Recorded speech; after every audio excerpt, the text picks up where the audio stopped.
A franquia de filmes Pânico, que agora conta com 5 filmes, incluindo um novo que acaba de estrear, é bastante conhecida pelas mortes, pela icônica máscara do Ghostface e por brincar com metalinguagem antes disso virar modinha em Hollywood. Mas Wes Craven fez muito mais do que uma franquia que sabe que é um filme de terror. Ele também comenta sobre a sociedade da época em que cada filme se passa, e infelizmente a crítica só se tornou mais atual com o tempo. Fica aí que depois da vinheta eu falo mais sobre isso.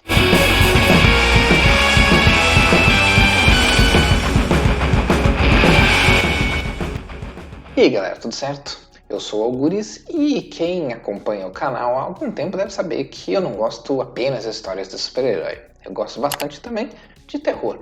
Tanto é que escrevi algumas HQs nesse gênero ao longo da vida. E você pode conferir pelo menos uma delas, a mais recente, nos links da descrição desse vídeo. E é claro que no cinema, um dos meus cineastas favoritos de terror ou foi, infelizmente, o Wes Craven, que trouxe alguns dos meus filmes favoritos, os que eu mais gosto, né? Como Criaturas Atrás das Paredes e A Maldição de Samantha. Algum de vocês lembra de algum desses filmes? Hoje em dia é provavelmente a franquia Pânico, né? Que são os filmes mais conhecidos do cineasta, que infelizmente faleceu em 2015. Como eu ainda não assisti o novo Pânico, o que eu espero poder fazer mais cedo do que mais tarde, mas com Covid e dificuldades de ir no cinema, não sei, resolvi reassistir todos os 4 filmes anteriores da franquia e fazer um vídeo a respeito. O primeiro Pânico é lembrado como tendo revitalizado o gênero slasher, né, que tinha dado uma caída ali na metade dos anos 90 e gerou uma série de filmes do tipo que também se tornaram populares na época, como Lenda Urbana, Eu Sei Que Vocês Fizeram Ano Passado, e o mais diferente deles e também o meu favorito depois de Pânico, que é Prova Final. Vários desses filmes foram escritos, na verdade, pela mesma pessoa, que é o Kevin Williams. Mas nenhum desses filmes que tentaram pegar carona no sucesso de Pânico conseguiram chegar perto do que o Wes Craven realizou, não só com o filme, mas com a trilogia de uma forma geral.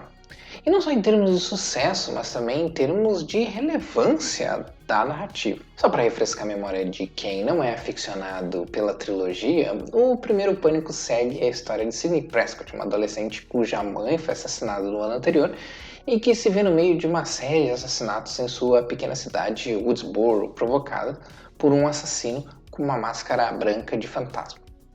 Apesar do plot parecer apenas mais um filme slasher, Pânico se destaca por trabalhar elementos que não eram muito associados a esse tipo de história de terror na época.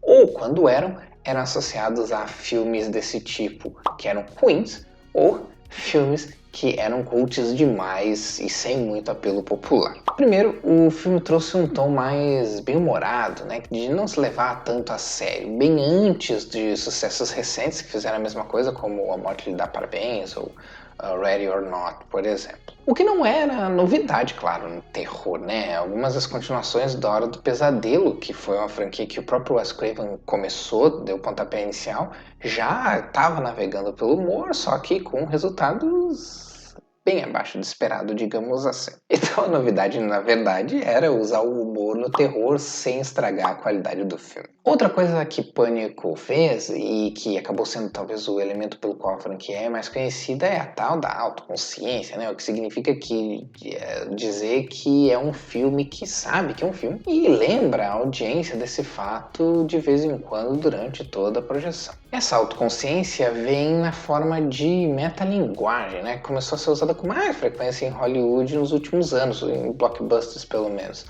Mas não era muito comum na época do primeiro Pânico, e era menos comum ainda em filmes de terror, em slashers, né? Muita gente diz que isso é o que destaca a franquia Pânico de outros slashers, mas eu diria que esse é só o aspecto mais óbvio. Porque é um outro elemento bem importante que percorre virtualmente todos os filmes da franquia Pânico e que distinguem eles, né, a franquia do mero entretenimento escapista, apesar de ser um entretenimento escapista. O comentário que os filmes fazem sobre a nossa relação com o mundo real e com a ficção. Em outras palavras, diferente de muitos slashers que vieram depois tentando pegar carona nele, Pânico é um filme com algo a dizer. Não só o filme, mas a quadrilogia de uma maneira geral. A partir daqui eu vou dar alguns spoilers mínimos, mas ainda assim spoilers dos 4 filmes da franquia, o que eu considero justo, já que eles saíram há bastante tempo. Mas, de qualquer maneira, esteja avisado. A primeira coisa que a gente nota no filme original é que a primeira vítima é a Drew Barrymore, ou melhor, uma personagem interpretada pela Drew Barrymore. Ela já era bastante famosa na época do filme e inclusive estava no cartaz de divulgação como uma das personagens principais. E a morte não acontece mais adiante lá no filme, é a primeira cena. Só isso já separa Pânico dos outros filmes da época por brincar com as expectativas do espectador e colocar uma atriz famosa como Red Herring, que é um elemento da narrativa usado como pista falsa para distrair o espectador. Quem imaginaria na época que uma das atrizes mais conhecidas do elenco seria a primeira a morrer? Mas há mais do que isso nessa cena de abertura. Nela, a personagem da Drew Barrymore conversa com um homem desconhecido no telefone que ela ainda não sabe que é um assassino e que está falando com ela da própria casa dela sobre filmes de terror. Um momento de metalinguagem, claro, mas que também traz o contraste necessário para o que vem depois. A metalinguagem não está ali só de brincadeira, e sim para reforçar um aspecto que permeia o filme inteiro. Como tornamos a morte uma coisa trivial quando começamos a olhar tudo através da lente da ficção. Quando essa personagem que estava prestes a assistir um filme de terror, inclusive, se vê dentro de uma história de terror, a coisa já não é mais tão divertida assim para ela. E sua morte acaba sendo um aviso importante. No mundo real, pessoas morrem e isso não é nada divertido. O filme como um todo explora muito bem esse conceito. Depois que o incidente viraliza e o assassino apelidado de Ghostface fica popular, as pessoas passam a tratar a série de assassinatos como um mero entretenimento, inclusive na própria cidade. Na escola, os estudantes brincam com o incidente sem se preocupar que eles aconteceram com uma aluna e depois com alunos e colegas ali mesmo daquela escola, pessoas próximas deles. Mesmo os amigos da Sidney são insensíveis ao fato de que esses assassinatos estão ocorrendo agora apenas um ano depois da morte da mãe dela. E é claro que a gente não pode deixar de falar do papel da mídia nisso, né? A Gail Weathers é uma repórter que faz de tudo para ser famosa e vê os assassinatos como mero meios para um fim, né? Como o elemento que vai finalmente tornar ela famosa de vez. Ela já era uma oportunista desde antes do filme começar, né? Tendo escrito um livro, inclusive, sobre o assassinato da mãe da Sidney, né? Então a gente pode notar aqui que o Wes Craven não queria só brincar com a metalinguagem, ele queria lembrar a gente que existe uma relação perigosa da sociedade com a ficção que trivializa a realidade e pode nos deixar insensíveis ao que é de verdade. Eu falei em outros vídeos, né, em mais de um vídeo, sobre como o filósofo Jean Baudrillard comentou sobre nossa relação artificial com o mundo, né, mas hoje eu vou trazer um outro filósofo aqui, Guy Debord, que comentou também sobre essas relações no livro provavelmente mais conhecido dele, A Sociedade do Espetáculo. Óbvio que eu não vou dar uma aula aqui, né, até porque não é esse o objetivo do vídeo, mas vale tirar algumas dicas desse livro para entender o que o Wes Craven quis fazer, não só com o Pânico original, mas com a franquia como um todo. No seu livro, Debord critica a cultura do consumo, o que ele descreve como fetiche de mercadoria, descrevendo que nós nos tornamos cada vez mais criaturas definidas pelo ter ao invés de pelo ser.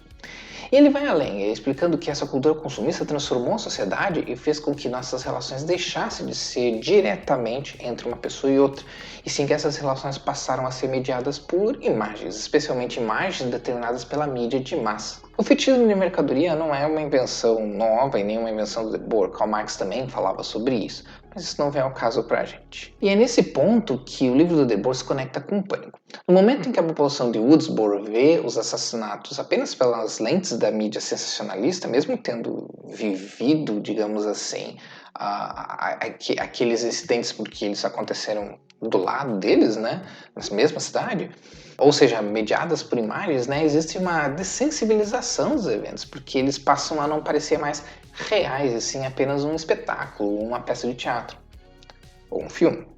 É claro que Pânico é um filme que comenta sobre a sociedade do espetáculo, sendo ele mesmo um espetáculo. E aí que entra a criatividade do uso da metalinguagem no filme. Esse elemento não está ali só para ser uma coisa legal, ele está ali para nos lembrar que um filme é um filme, que não substitui o mundo real e não é o mesmo que a experiência real. Não é que o Wes Craven está criticando os filmes de terror por usar mortes, o que ele está criticando é o perigo das pessoas não conseguirem entender o mundo real de outra maneira a não ser através da lente das imagens, seja da mídia de massa, seja de obras de ficção. Esse comentário do filme, ou crítica, se preferir, segue também nas continuações. A sequência de abertura de Pânico 2 acontece numa sala de cinema lotada, mas não é uma sala de cinema comum. É durante a exibição de Stab, que é um filme baseado no incidente real em Woodsboro. Nessa cena, 2 pessoas são mortas durante a projeção do filme.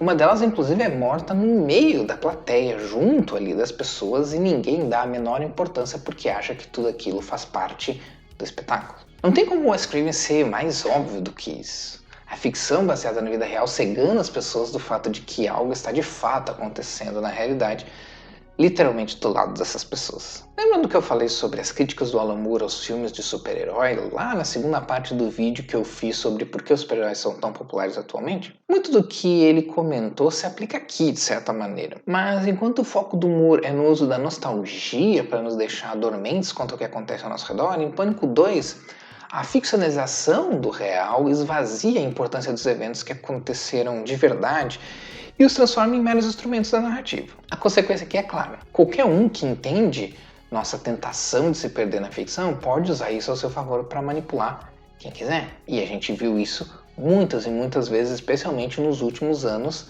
com narrativas políticas. O clímax desse filme acontece, não por acaso, no cenário de uma peça de teatro, que vai se destruindo conforme a cena se desenrola. E é aí que descobrimos que uma das assassinas é a mãe de um dos assassinos do filme original. É claro que isso serve para adicionar uma motivação de vingança para o assassinato, o que é um outro elemento de metalinguagem, porque essa é uma característica de algumas sequências de horror. Mas também serve para nos lembrar que o mundo real tem consequências. Na vida real, pessoas morrem e outras pessoas são afetadas por essas mortes. É nessa hora que o Wes Craven olha para o seu público e diz: é legal ver filmes de terror, sim, mas a ficção não vai te proteger das consequências do que realmente acontecer no mundo real. O terceiro filme do Pânico, o mais fraco da franquia, teria tudo para ser o mais sombrio, considerando alguns elementos ali do plot, mas acaba sendo mais leve, digamos assim, o que se leva menos a sério. Isso porque os assassinatos ocorrem no set de filmagens do terceiro filme de Stab, que é o filme dentro do filme que foi feito baseado nos incidentes do primeiro Pânico. E enquanto o Pânico 3 tem muitos elementos de metalinguagem e de autoconsciência, ele também comenta, ainda que bem de leve, em aspectos da cultura de Hollywood que só começariam a ser problematizados de forma mais séria nos últimos anos, especialmente no que diz respeito ao abuso de poder por produtores de cinema para com atrizes principalmente, né, iniciantes que querem uma chance de participar de filmes. Infelizmente, o que poderia ser um comentário bem contundente que anteciparia em muito movimentos como o Me Too, que aconteceu mais recentemente, acaba se perdendo na brincadeira da metalinguagem e não é levado muito a fundo, e sim deixado apenas como elemento básico para a trama funcionar. Como Pânico 3 serve como o último filme de uma trilogia, por assim dizer, Pânico 4, apesar de ser uma sequência direta, brinca com a obsessão da época em que o filme saiu, né, que era a obsessão de Hollywood da época, que eram os remakes de filmes de terror. E nesse filme, a franquia retorna suas críticas originais à sociedade do espetáculo, trazendo o comentário mais contundente sobre a banalização da tragédia desde talvez o primeiro filme. A assassina de Pânico 4 é, na verdade, a prima da Sidney Prescott, que cresceu à sombra da fama da parente popular. E aqui nós temos uma amostra bem clara da ideia da sociedade do espetáculo que o Debord comentava no seu livro. A jovem nunca conheceu sua prima a fundo por motivos óbvios, então a única conexão que ela tinha com a Sidney era através da ficção, ou seja, através da visão que a mídia tem da Sidney e dos filmes de Stab, que naquele ponto já está no seu sétimo filme da franquia. Então, enquanto nós, que somos os espectadores, acompanhamos a jornada e a história da Sidney pelos olhos dela mesma, né, e por isso entendemos a personagem como uma figura trágica que tem que viver a vida com medo, sua própria prima vê ela como uma celebridade e as tragédias que aconteceram com ela como apenas um trampolim para o sucesso. Isso faz com que a menina cresça completamente desensibilizada com a tragédia da própria prima, enxergando ela apenas como uma personagem e não como um ser humano. Essa mentalidade é reforçada pelo próprio contexto cultural do mundo na época, que infelizmente só piorou com o tempo. A vida vivida através da interação pela internet e de registros em vídeo. A vida real se transformou num filme onde todo mundo quer ser o protagonista, não importa o que tem que fazer para ser o astro principal. O que a prima da Sydney quer não é só usar a tragédia para ser famosa. Ela quer fazer um remake do original, ou seja, ela quer ser uma Sydney melhor do que a própria Sydney. E é aí que, mais uma vez, eu reforço que a metalinguagem da franquia Pânico não é só para bonito. Aqui nós vemos que a própria ideia de um remake, pelo menos quando vem de Hollywood, costuma ser artificial, no sentido que só quer o bônus da fama do original, sem o ônus do trabalho que o original teve para ser o sucesso que é, seja criativamente, seja narrativamente. Mas, mais importante que isso, mostra principalmente como a sociedade atual enxerga o mundo, através de como a mídia e Hollywood romantizam elementos do mundo real e transformam vida em ficção. Nenhum dos filmes da franquia Pânico tá criticando o fã de filmes de terror por gostar de ver gente morrendo na tela, não é isso. A mensagem é outra, e que eu acho que ainda é mais relevante hoje do que era na época que os filmes saíram. Ficção e realidade são coisas diferentes, e misturar os dois tem consequências graves. Mas Craven usa a metalinguagem nos filmes da franquia não porque ele quer que você não saiba os limites entre o real e o imaginário, não para fazer você se perder na ficção. É o contrário, ele usa para deixar você consciente de que está vendo apenas um filme.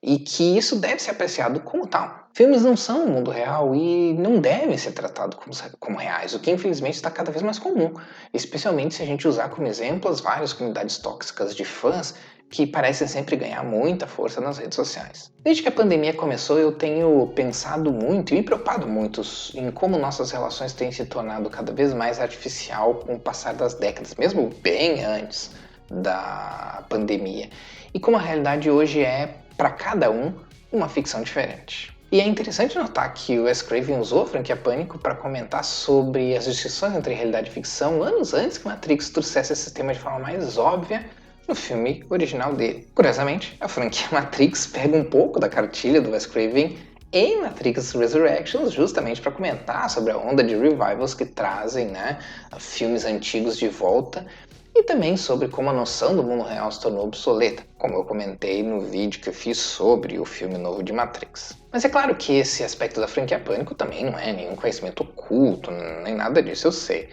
Não estou aqui dizendo que eu descobri algo que ninguém nunca tinha percebido, mas esse é um aspecto da franquia que eu não vejo as pessoas comentando com tanta frequência assim quanto eu acho que deveriam. E quando comento, ou quando eu vejo comentarem, é de forma bem en passant, assim, então deixando o foco mais para a metalinguagem e para o humor, que são também elementos bem importantes e bem legais da franquia, mas acho que valia comentar sobre essa questão social. Eu reassisti os 4 filmes e acho que esse comentário sobre a banalização da tragédia é ainda mais atual do que era na época, e eu tô bem curioso para ver o que os novos diretores trazem para a franquia com um novo Pânico, que por algum motivo que eu falho entender é chamado só de Pânico ao invés de Pânico 5. Talvez, provavelmente, tenha algum motivo narrativo, conceitual, metalinguístico por trás disso. Vamos ver. Ainda não assisti o filme para dizer. E por hoje era isso. Vocês gostam da franquia Pânico? Qual dos 4 vocês acham o melhor? Provavelmente o primeiro, né? Mas tirando o primeiro, qual dos outros 3 vocês acham melhor depois do original? Qual é a primeira memória que vocês têm de terem visto um dos filmes da franquia? Comentem aí. Até a próxima!